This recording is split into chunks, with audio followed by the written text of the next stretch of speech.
It is easier to sail many thousand miles than it is to explore the private sea, the Atlantic and Pacific of one's being, alone.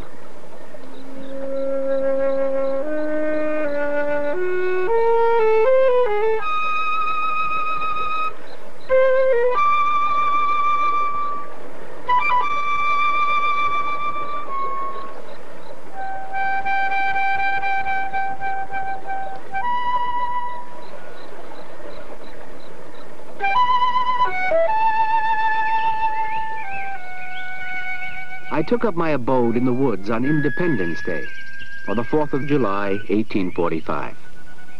I went into the woods because I wished to live, deliberately, to front only the essential facts of life, and see if I could not learn what it had to teach, and not, when I came to die, discover that I had not lived. I had more visitors while I lived in the woods than at any other period of my life. But fewer came to see me on trivial business. I'm David Brower, president of Friends of the Earth. I've come here because I think what you stood for is really what we stand for. We have groups in the United States, and we have sister organizations in other countries of the world where, with the friendliness you had toward the environment, we're trying to see that a lot of the Earth's wild places are kept intact. The most moving lines that ever came from your pen, I would say, were, "In wildness is the preservation of the world." This wildness was what shaped us and gave us every capability that we have now to do everything we do. And if we lose that, then we lose the preservation you were talking about when you said in wildness is the preservation of the world. I wonder, could I come back to Walden here again in your century and have the same experiences that I have now? I'm afraid you couldn't. You wouldn't have the chance to hear natural sounds very often. You would have overflights of jets. You would have all sorts of things, all the extraneous noises that are sudden discovery of vast amounts of energy have enabled us to set loose in the world. I've always felt that technology, or what we call civilization, is almost always an evil thing. It's somehow just the opposite of nature. There is this mix-up that somehow civilization is mixed up with the number of things you can collect, or the amount of exploitation you can carry out in a short time, the changes you can do, the amount of wildness you can wipe out seems to be the measure of civilization. Yes, we Americans can grub up all the waving forest, but we're absolutely unable to converse with the spirit of a tree. We can't read the poetry and mythology, which retreat as we advance. Nature will bear the closest inspection. She invites us to lay our eye level with her smallest leaf. I would put forth sublime thoughts daily, as the plant puts forth leaves. I hope we bring your sensitivity to what we do that we have to do. You've got to cut a tree, I suppose you should be a little bit sorry about it.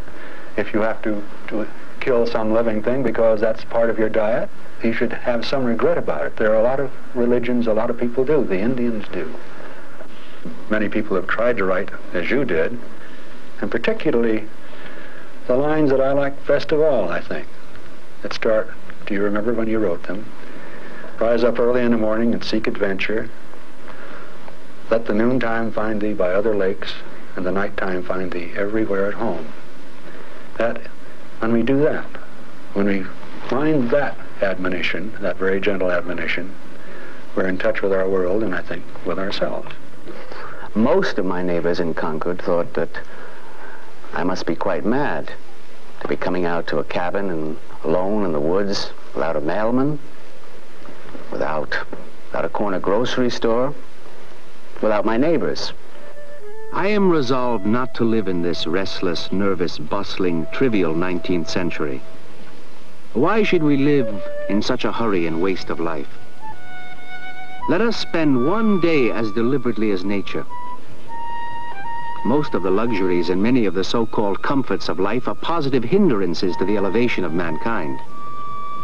In proportion as a man simplifies his life, the laws of the universe will appear less complex. Simplify, simplify, simplify. Well, I think that that's a motto that everybody could use very nicely these days, that the things that we manage to clutter up our lives with because we have not learned what you said about simplifying have led my wife to say that the life I live is not my own.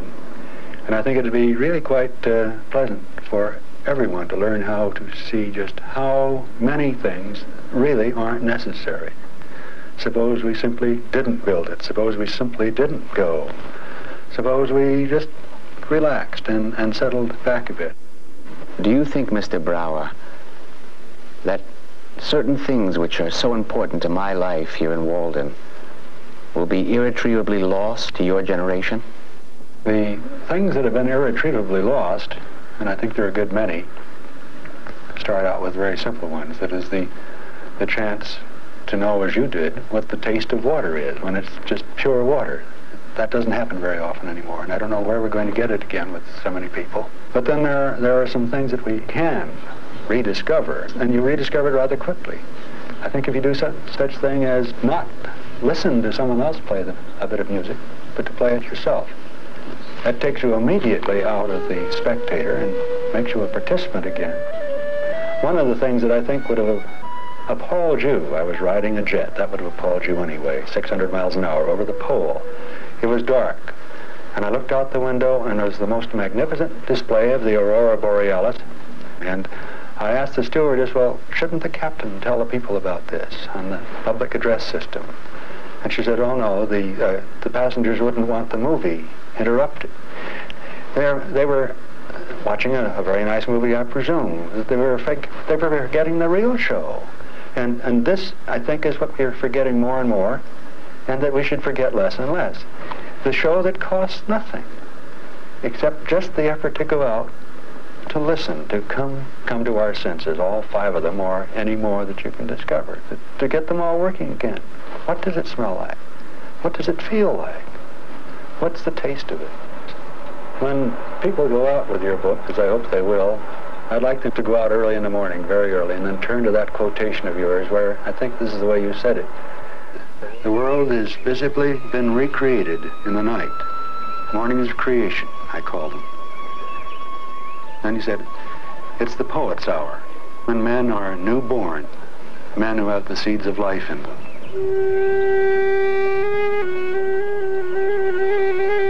You may rely on it that you have the best of me in my books, that I am not worth seeing personally.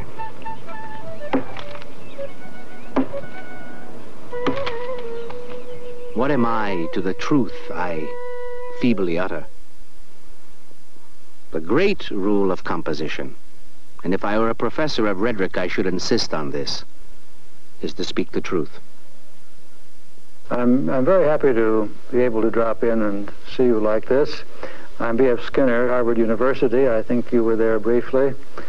I want to explain to you why I took the liberty of calling a book Walden Two after your Walden One. I did it because I not only very much admire your book, but I think the 2 books are really on the same theme. I really believe that we are both interested in the possibility of redesigning a way of life.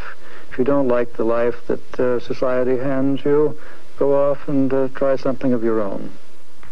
Today, things are much more complicated. Young people get together in groups now and go off and build their huts.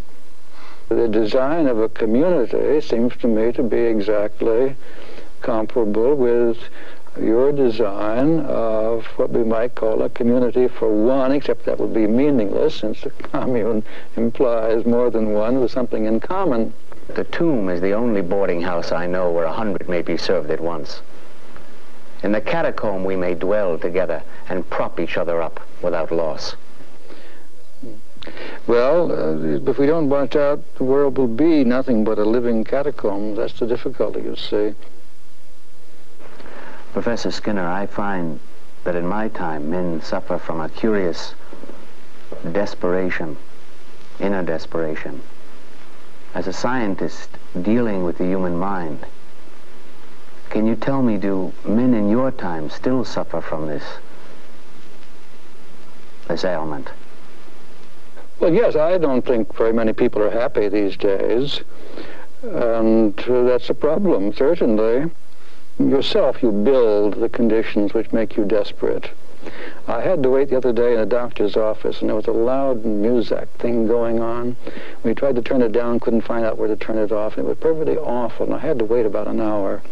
And someone had already told me that I should leave my overshoes outside because the rugs were very precious.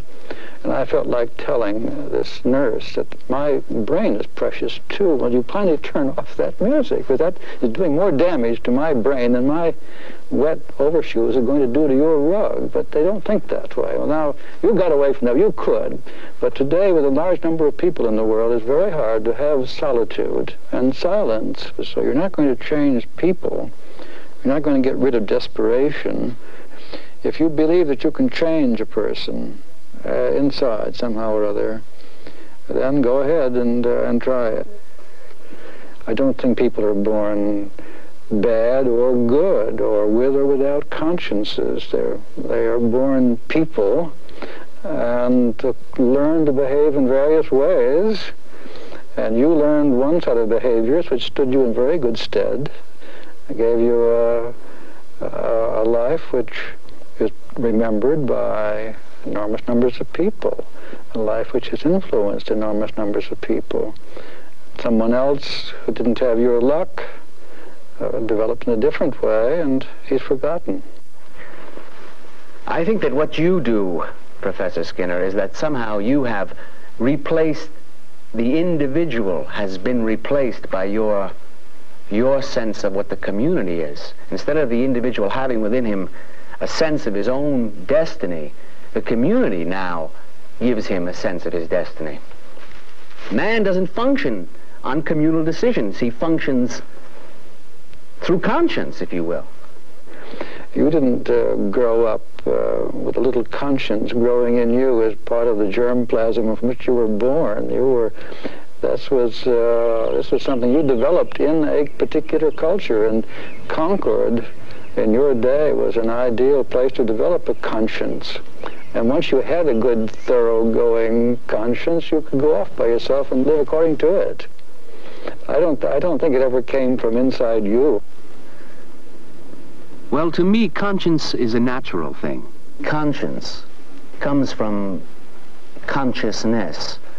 That's just a question then of how you're going to define terms. Professor Skinner, you alluded to me in one of your books. It was called Beyond Freedom and Dignity. You cite me, I believe, as an outrageous romantic, a pernicious character in which society should be wary of, and which society cannot tolerate. Well, I didn't know I was going to meet you when I wrote that, or I should have softened it up a bit, I think. But that is the interpretation that people place on you, and I was using that as an example of a thoroughgoing individualism, which I do believe, not in you, but in those who, let us say, turn to a drug culture to maximize their own enjoyment, or turn to Eastern mystical practices of meditation, which are designed explicitly to free the individual from his past and from his future. That is what I think people take you to stand for, and I don't think you do stand for it. If I've used you as a prototype there, I apologize now, because I don't think it's in your writing. It would be very easy to misinterpret you that way, because you did go off by yourself, but you were certainly interested in the past and in the future. I think you saw the way things were going. You saw the importance of ethical principles which have a future. Your attitude on slavery, for example, your attitude of the individual respect to his government. These were issues which are far-reaching, and they are The words you wrote are still ringing down the corridors of time. Do we call this the land of the free? When a sixth of the population of a nation which is undertaken to be the refuge of liberty are slaves, I think it is not too soon to rebel and revolutionize. I'm Rosa Parks. I've been called the mother of the modern civil rights revolution or movement. And Mr. Thoreau, I'm sure that you may be called the father because of your ideas that were projected through Dr. Martin Luther King that helped us to carry on our nonviolent protest. That is, not cooperating with an evil system, but protesting nonviolently and peacefully. How did you become involved exactly in civil disobedience? When I was arrested on December 1st, 1955, for refusing to give my seat to a white male passenger on a Montgomery City Lines bus, after I had spent the day working in a man's tailor shop in a department store, I was quite physically weary, and when I took a seat, not really in the white section, but just back of the white section, but the driver did not want to see this man standing, so he asked me to clear that section for this white man to take a seat. I refused to do so. I was not angry, but I was determined to let it be known in this way of protesting that I was not being treated with dignity as a human being, and my only way of doing so was to refuse to stand up. I felt that the time had come for to take action, because as long as we obeyed what we believed to be wrong, we were as guilty as those who were perpetuating the wrongdoing.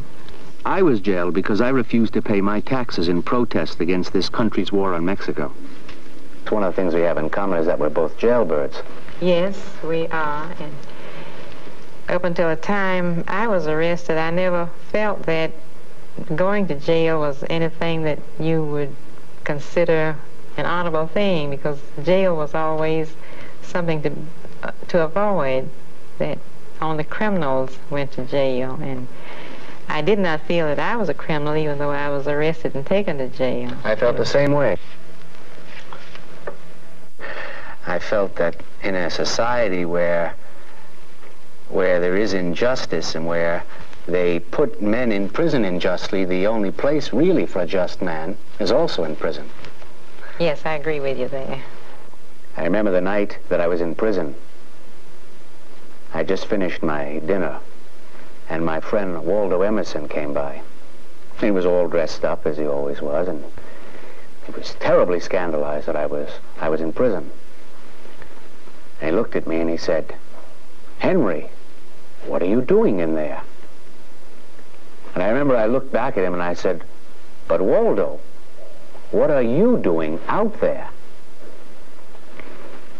I was involved with abolition. I've sheltered fugitive slaves in this very cabin.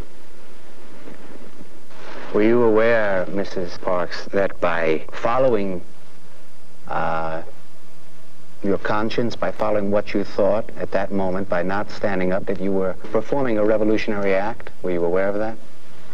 No, I certainly was not aware of it. I can say that if Dr. King hadn't been the leader that he was, reading your writings, our movement would not have been the success that it was. So we owe you a great debt of gratitude. And by our protests, we hope to continue the work that you began in the early days of our country. My nature wants the freedom and vigor of the forest and the outlaw. The greater part of what my neighbors call good, I believe in my soul to be bad. And if I repent of anything, it is very likely to be my good behavior.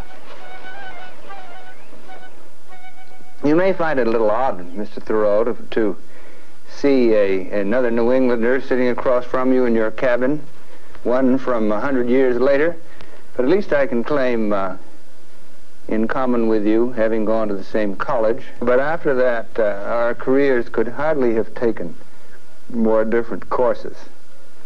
Whereas you have come here to Walden, I've had something like 16 government jobs, state and local, including 3 cabinet offices, most recently, Attorney General. Mr. Richardson, at the time when I refused to pay my taxes in protest against what I considered an unjust and unfair war, if you had been Attorney General at that time, would you have found it expedient to throw me in jail? Certainly, and I think that you should have been subject to the enforcement of law in that instance, and I expect that you decided not to pay the taxes with the full expectation that the law would be enforced against you, and that your being thrown into jail might help to underscore your protest. But certainly you couldn't have expected reasonably that your conscience should be the determinant of whether or not the law was enforced. Yes, so that's exactly what I do expect. As far as I can see, the only obligation which I have a right to assume is to do at any time what I think is right. Well, of course, that's a comfortably anarchistic position for somebody who assumes no responsibility toward society or to the very possibility of a community. But I'm sure you must realize, Mr. Thoreau, that if every person were to be the sole measure of what the law is, and the law were to be observed or not, depending solely on the variable attitudes of every individual toward what is just or right, there could be no law as a practical matter, and no community. My feeling is, if the law requires you to be an agent of injustice, I say to you, break that law. Well, I think that if you can be clear in your own mind as to what injustice is, if you're in a law enforcement position, of course, and you think you're being required to enforce an unjust law, the least you could do is try to get it changed, or as a matter of discretion, not enforce it, or get out. Mr. Richardson, doesn't it occur to you that there's something terribly wrong in the fact that those that serve the state out of expediency, and nothing more, simply because they're conventional people, should be rewarded, whereas those who truly serve the state through their consciences should be punished? In your own case, who would remember your prickly conscience if you'd never gone to jail? If you just said, well, I don't choose to pay my share of the taxes, and if everybody did the same thing, I don't know who would have paid them. In any event, there'd be no heroes in that situation.